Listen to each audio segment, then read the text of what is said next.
because tucked in that presentation was this thought that we don't really need to know all that your team is there to know. That said, the importance of what all of these students can do is significant in terms of outreach, and you don't have to, you've just heard a lot of facts, but all you need to know is, for example, there are opportunities to reduce costs.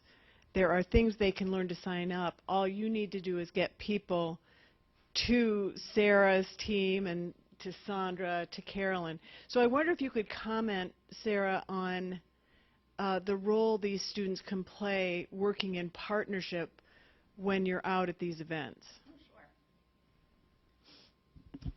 So, I mean, every event is different, and a lot of times, even if we collect a lot of good information about how the event's going to be set up, who we're serving, where it's located, even if we get all of those great details, we don't necessarily know what it's going to be like until we get in there that day.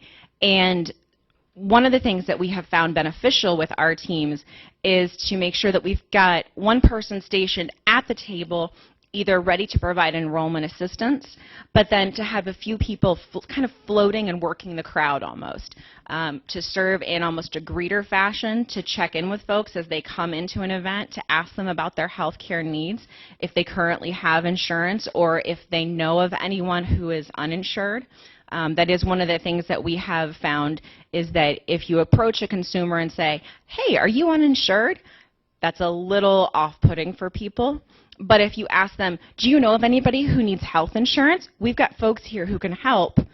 They may not jump on it right then, but as they're circulating the event, they're going to probably be keeping an eye on you and to see what you're doing with other people and how you're helping them.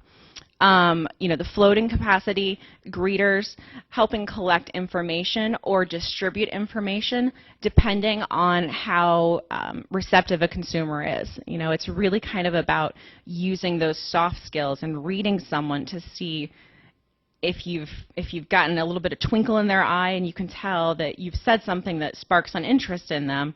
It might be worth checking in with them at an event once you kind of say hi and introduce yourself and that you're there to assist. You know, float around, walk back over and check in to make sure that they've found everything else that they need.